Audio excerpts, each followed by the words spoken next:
우리는 지난주에 데살로니가 후서 1장 4절까지 살펴보았습니다.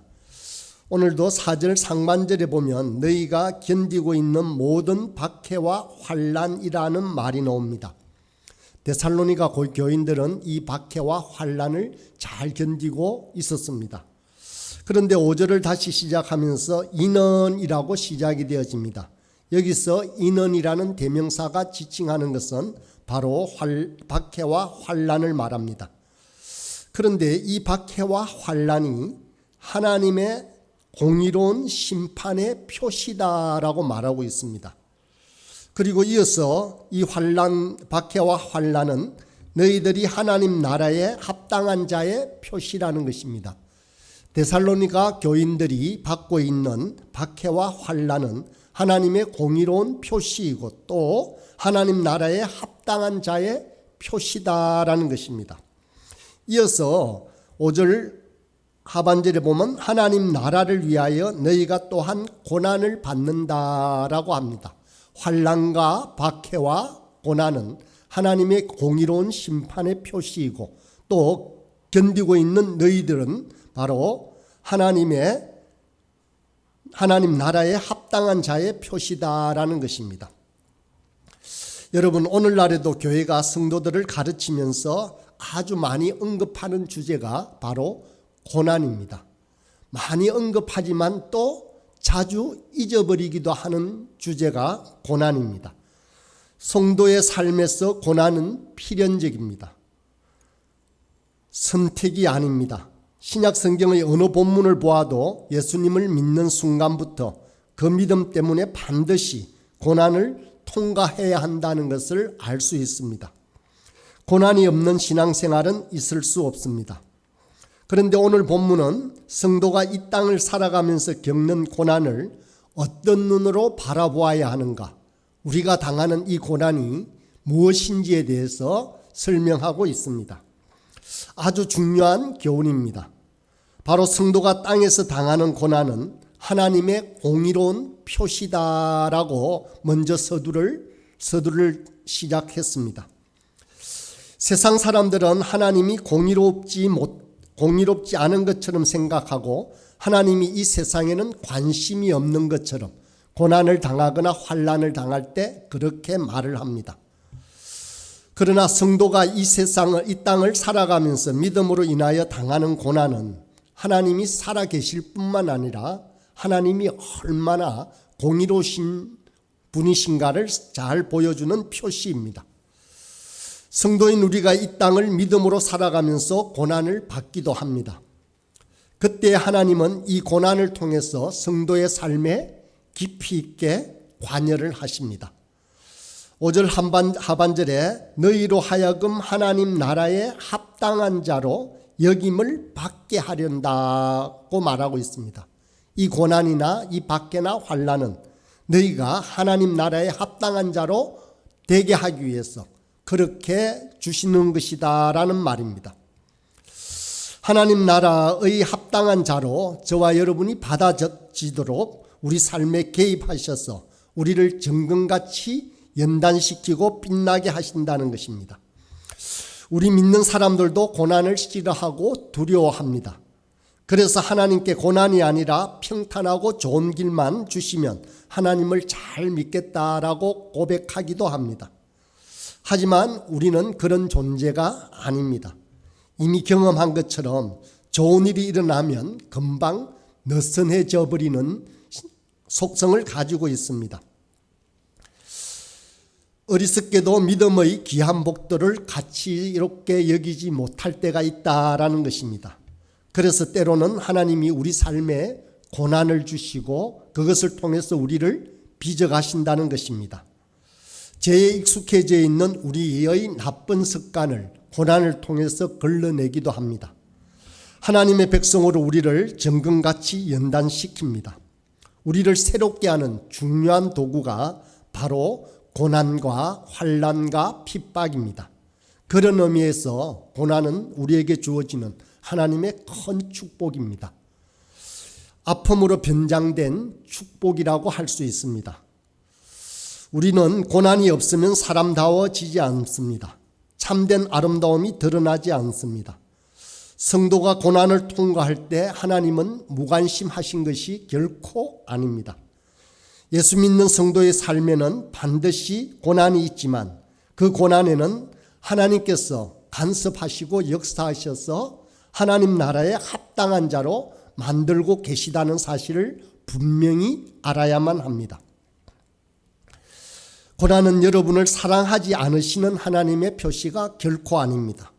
여러분을 사랑하셔서 정금같이 빚어내시는 하나님의 공의로운 심판의 표시입니다.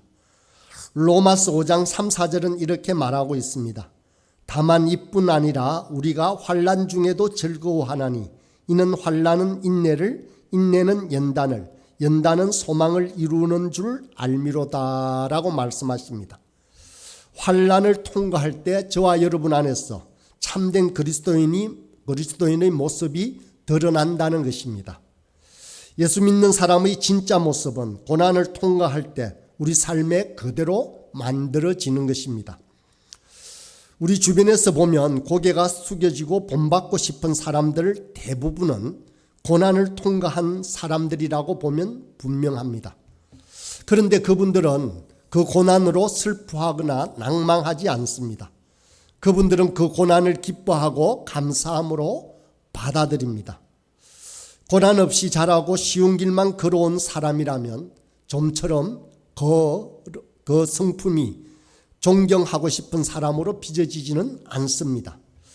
그래서 성도의 삶에는 고난이 있고 반드시 핍박과 질고가 따르는 법입니다. 사랑하는 여러분, 우리는 힘든 일을 당할 때 불평하고 하나님께 섭섭해합니다. 선지자들 중에서도 물론 그런 분들이 있었습니다. 하박국 선지자가 그렇습니다. 하나님, 우리가 죄가 있음을 인정하지만 어떻게 우리보다 더 나쁘고 악한 바벨론으로 우리를 심판할 수 있습니까? 어떻게 이렇게 심한 고난을 가지고 우리를 다루십니까? 라고 하박국 선지자는 하나님 앞에 탄식을 했습니다. 우리 또한 고난을 당할 때 이런 불평과 불만을, 원망을 하게 됩니다.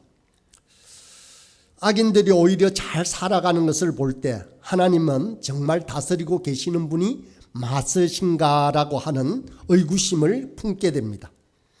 세상은 너무나 뒤죽박죽이고 공의와 정의가 다 사라진 것이 아닌가 합니다. 이러한 회의와 고민들을 한 번씩은 하게 됩니다. 그러나 오늘 본문은 우리에게 아주 분명하게 말씀하고 있습니다.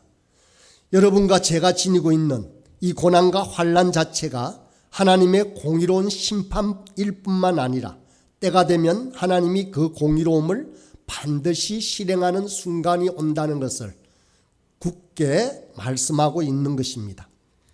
6절과 7절 상반절의 말씀을 읽겠습니다.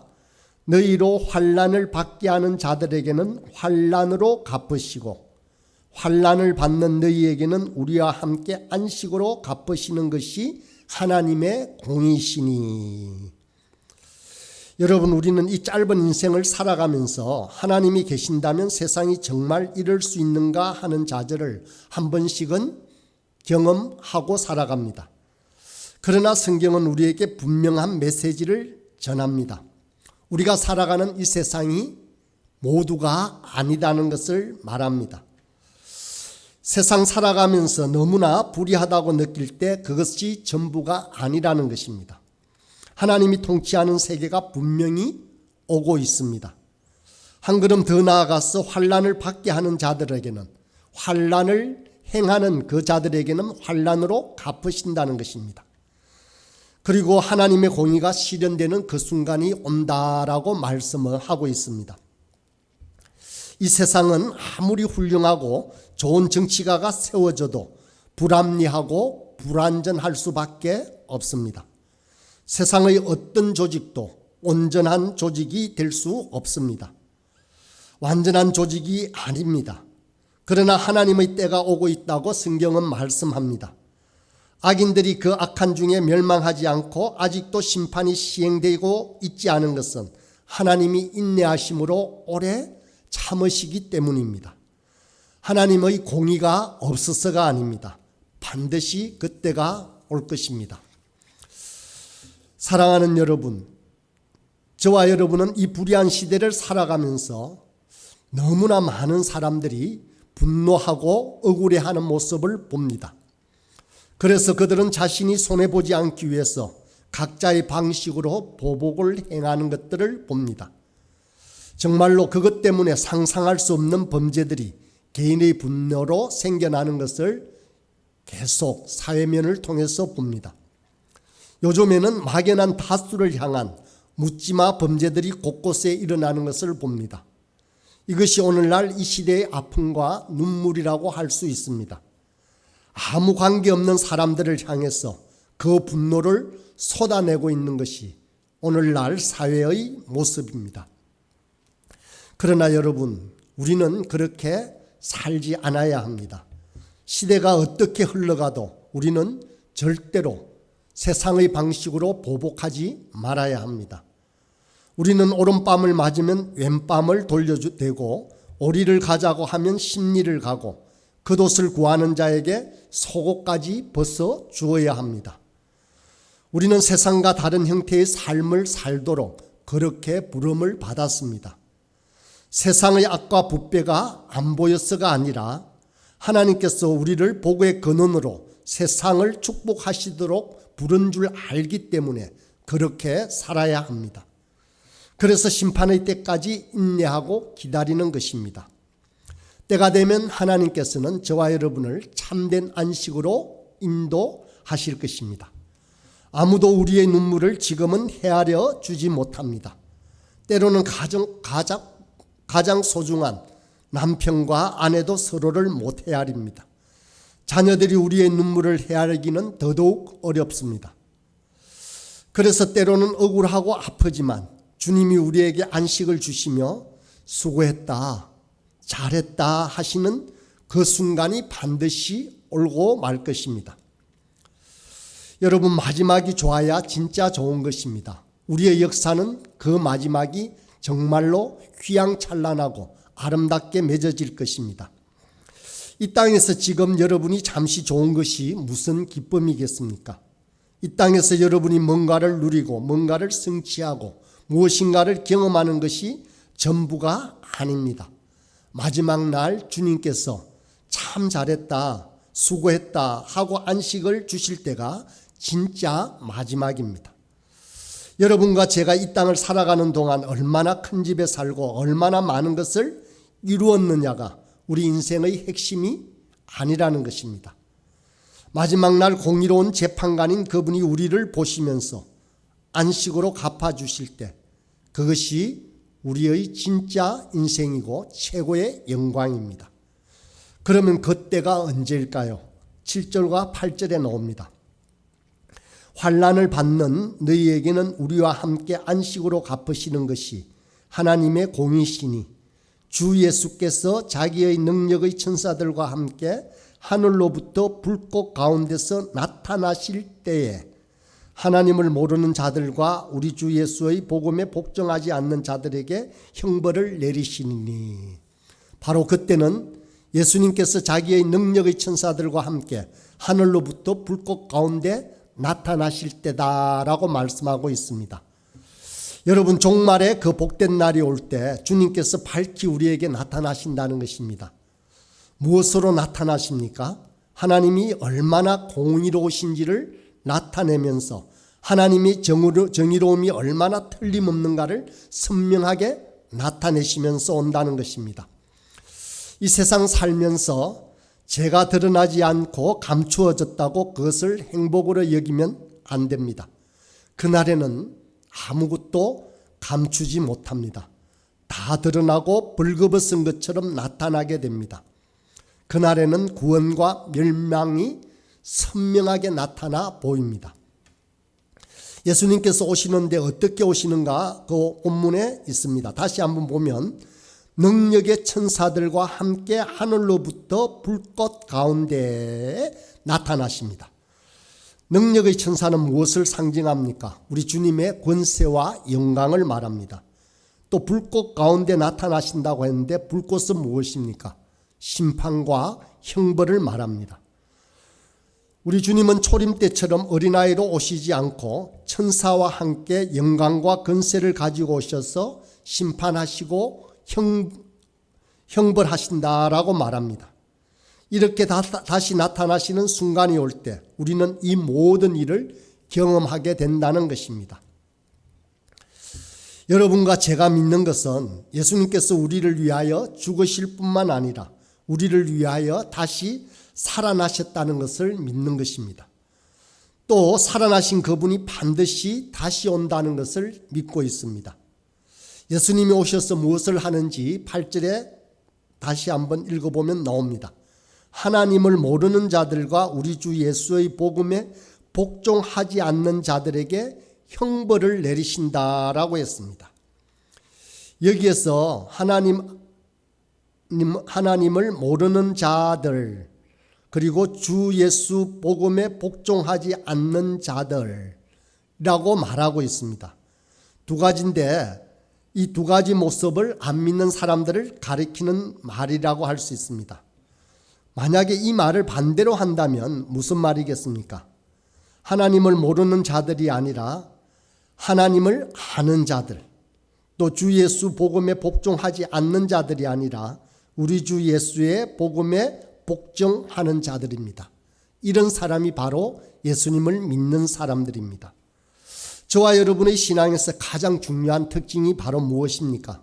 바로 이것에 우리의 눈이 열려지는 것입니다. 모르는 것이 아니라 분명하게 열려지고 깨닫게 되는 것을 말합니다. 우리 교회의 작은 교회 모임에서 나누는 간증들을 보면 저와 여러분의 삶에서 이 깨달음이 점점 더 많아지는 것을 볼 수 있습니다. 깨달아지는 것이 바로 아는 것입니다. 영생은 곧 유일하신 참 하나님과 그의 보내신 자 예수를 아는 것이라고 했습니다. 우리의 지각이 열려서 알아야 합니다. 우리의 눈이 열리고 지각이 열려서 보이지 않던 것이 보여야 합니다. 깨달아지지 않던 것이 깨달아져야 합니다. 하나님이 살아계신 것과 예수님께서 분명히 다시 오신다는 사실을 눈에 보이는 것처럼 알아야 진짜로 믿는 것입니다. 여러분, 오늘날 교회가 사회로부터 많은 지탄을 받고 있습니다. 교회 지도자들의 탐욕적인 타락으로 더더욱 힘든 시기를 보내고 있습니다. 여기에 이단의 지도자들까지 합세하여 교회의 위상이 크게 추락하고 있습니다. 하지만 저는 이것만이 한국 교회의 문제라고 생각하지 않습니다. 지도자들의 타락은 매우 부끄럽고 수치스러운 일이지만 그런 일들은 역사 안에서 늘 반복되어 왔습니다. 바람직한 일은 절대 아니지만 그것은 늘 있어 왔던 일입니다. 하지만 오늘날 교회는 그 어느 때보다 말씀에 대한 깨달음이 없는 시기가 되어갑니다. 깨달아지고 알아가는 것이 점점 적어진다는 것입니다. 이것은 단지 지식의 문제만을 얘기하는 것이 아닙니다. 모든 문제는 성경이 전하는 분명한 메시지에 대한 온전한 깨달음이 없다는 것입니다. 그래서 성도들도 세상 사람들과 다를 바 없이 물질과 권력에 매몰되어 가고 있습니다. 세상 사람들과 조금도 다르지 않은 탐욕적인 모습, 가치관 등이 세상으로부터 교회가 지탄을 받고 있는 것이 되고 말았습니다. 말씀을 온전히 깨달아 그 말씀대로 살아간다면, 그래서 교회가 세상과 다른 차이가 드러나기 시작한다면 세상은 절대로 교회를 그렇게 보지 않게 될 것입니다. 사랑하는 여러분, 하나님께서 하나님을 모르는 자들을 심판하신다고 말씀하셨습니다. 그런데 그 모른다는 것이 하나님을 안 믿고 교회를 안 다니는 것만이 아닙니다. 눈이 열리지 않아서 깨닫지 못해서 말씀대로 살지 않는 것을 말합니다. 눈이 열려 아는 일이 저와 여러분의 삶에 일어나야 합니다. 우리가 이 세상과는 다른 가치로 세상을 볼 수 있어야 합니다. 우리의 이웃을 그저 그들의 학벌과 신분과 연봉 그리고 그들이 사는 아파트로 평가해서는 안 됩니다. 한 생명을 보배같이 여기는 아버지의 마음으로 이웃을 바라보아야 합니다. 교회 성도들이 진리를 아는 눈이 열리지 않으면 자연히 교회는 아플 수밖에 없습니다. 여러분, 그러면 우리가 알게 된다, 모르는 것이 아니라 알게 되면 어떻게 되겠습니까? 그렇다면 분명하게 알게 되면 반드시 순종하게 됩니다. 따라 살게 됩니다. 하지만 저를 포함한 많은 성도들이 아는데도 잘 안 된다라고 고백합니다. 물론 정말 우리 안에 알아도 그렇게 사라지지 않는 부분이 우리의 연약함 때문에 있습니다. 그럼에도 아는데 안 되면 어떤 반응이 나옵니까? 깨달았는데, 알았는데 내가 그렇게 살지 못하면 우리의 반응이 어떻게 나오겠습니까? 우리는 탄식합니다. 아파합니다. 막 그냥 안 된다라고 말하고 지나가는 것이 아니라 아는데 안 되면 아파하고 하나님께 부르짖게 되고 울부짖게 됩니다. 그것이 바로 마태복음 5장의 산상수훈에 보면 애통하는 자는 복이 있다라고 했는데 바로 여기서 말하는 애통이 그것입니다. 애통은 죄를 이기지 못하는 자신의 한계를 아는 데서 나오는 눈물입니다. 탄식입니다. 정말로 아는데, 하나님의 말씀을 정말로 잘 알았는데 따르지 못하면 이러한 아픔이 생겨납니다. 여러분, 삶은 저절로 사라지는 것이 절대 아닙니다. 아는데 안 된다고 말하고 그냥 지나갈 수 있는 것이 아니라는 것입니다. 저와 여러분이 그런 것처럼 안 되기 때문에 울고 아파합니다. 그런 자들에게 하나님의 위로가 있다라고 말씀했습니다. 그래서 그 하나님의 위로가 있으면 삶을 살 용기가 또다시 생겨나는 것입니다. 물론 시행착오가 있지만 이 또한 주님을 쫓아가는 삶이 될 수밖에 없습니다. 그리하여서 예수 그리스도의 복음에 복종하는 삶을 점차 살아가게 되는 것입니다. 여러분, 아는데 그렇게 살지 못하는 것이 문제가 아닙니다. 아예 모르는 것이 문제입니다. 모르는데 아는 것처럼 하는 것이 문제입니다. 주님이 오셔서 이 사람들을 심판하실 때 초점을 어디에 두실지 한번 생각해 보십시오.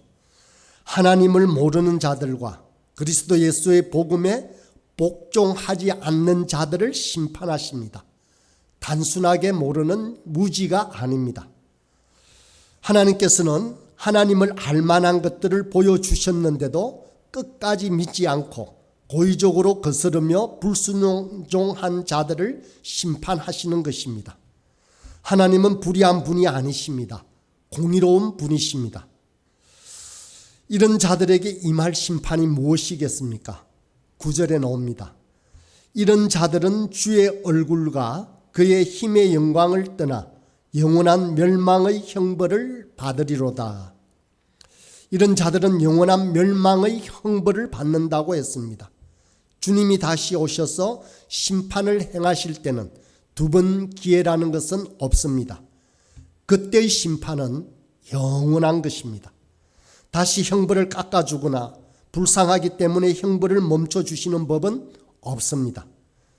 이 형벌은 영원한 형벌인데 이 형벌을 본문은 두 가지로 표현했습니다. 하나는 주의 얼굴로부터 영원히 떠나는 것입니다. 또 하나는 그의 힘의 영광을 영원히 떠나는 것이다 라고 했습니다. 두 번째에 그의 힘의 영광이 무엇입니까? 그분의 힘의 권능에는 영광이 묻어 있습니다. 그분의 권능은, 그분의 힘은 세상의 힘과는 다른 것입니다. 그분의 힘은 약한 자들을 억누른 힘이 아닙니다. 전능하신 왕이지만 백성의 죄를 대신 지시는 힘입니다. 그런데 그 힘의 영광이 그들에게서 영원히 떠나게 된다라고 하십니다. 그러면 어떻게 되겠습니까? 그들의 죄를 자신이 짊어질 수밖에 없습니다. 그리고는 영원한 형벌만 남게 될 것입니다. 산상수훈에 마음이 청결한 자는 복이 있다라고 했습니다. 그들이 하나님을 볼 것이라고 했습니다. 하나님을 배우는 것은 인생의 복입니다. 세상은 돈과 명예와 지위가 있어야 행복하다고 말합니다. 그러나 가만히 생각해 보면 여러분은 언제 가장 행복하십니까? 그런 것들보다 정말 사랑하는 사람의 얼굴을 대할 때가 가장 행복하지 않습니까?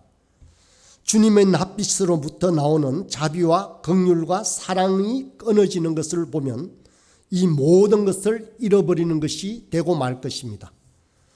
하나님을 예배하고 찬송하고 영화롭게 하는 것을 우리는 그날에 보게 될 것입니다. 여러분과 저처럼 티끌 같은 인생들이 하나님을 아버지라고 부르고 하나님 앞에서 마음껏 쏟아내고 기도하고 하나님 앞에서 그 은혜를 기억하면서 감사하는 것이 우리 최고의 특권이자 은혜입니다. 우리는 하나님을 바라보며 살 것입니다. 그런데 마지막 심판은 그 아버지의 얼굴로부터 멀어진다고 했습니다. 다시는 예배하는 자리로 갈 수가 없습니다. 그분의 얼굴로부터 나오는 모든 자비와 긍휼과 사랑으로부터 끊어져서 버림받게 된다는 것입니다. 여러분 한번 생각해 보십시오. 만약 모든 좋은 것은 아버지의 선한 낯빛으로 우리에게 오는 것인데 그런데 그것으로부터 끊어지게 된다고 생각해 보십시오. 그것이 영원토록 끊어진다. 끔찍한 일입니다. 그것이 바로 영원한 형벌입니다. 오늘 우리가 사는 이 시대는 몹시 불의하고 사람들은 더 이상 하나님의 심판을 두려워하지 않는 것 같습니다. 그러나 그 어떤 것보다 진짜 두려워해야 하는 것은 하나님의 마지막 심판 때에 하나님의 얼굴로부터 끊어져 버림받는 것입니다. 이것이 가장 큰 고통이고 가장 큰 불행임이 틀림없습니다. 그날에 주님의 얼굴을 바라보면서 서 있는 자들은 복된 자들입니다. 하나님의 심판을 더 이상 생각하지 않는 이 패역한 시대에 저와 여러분은 하나님의 공의로운 심판을 알아야 합니다. 또 하나님의 면전에 서서 우리를 선하게 받아들여 주실 그 하나님을 기대하고 그 하나님의 선한 낯빛을 기대해야 합니다. 여러분, 하나님의 공의로운 심판이 반드시 있다는 사실을 믿을 때 우리가 이 세상에서 살아가며 맞이하는 고통과 환난과 핍박을 이길 수 있는 힘이 생겨납니다. 믿지 않는 자들에게는 영원한 멸망의 형벌이 주어지지만 믿는 자들에게는 영원한 생명이 주어질 것입니다. 저와 여러분에게 믿음으로 신실하게 하나님을 예배하며 살아가는 복된 은혜를 누릴 수 있길 바랍니다. 또 우리가 더디 변할지라도 정말 천천히 변한다고 할지라도 참된 변화가 저와 여러분 모두의 삶에 임하게 되기를 간절히 소원합니다. 이제 오늘 본문 말씀을 생각하며 기도하도록 하겠습니다. 우리는 이 땅에서 고난과 핍박과 환난을 당하고 있는지도 모릅니다. 또 그것이 있어야 마땅히 하나님의 공의로운 심판의 표시라고 했습니다. 하나님의 마지막 날 그 심판의 때에 하나님 내리실 형벌을 피할 수 있는 우리는 하나님을 아는 것입니다. 하나님이 말씀하시는 것에 순종하며 살아가는 것입니다. 그러면 우리는 그날에 하나님의 자비로운 낯빛을 그 얼굴을 대하게 될 것입니다.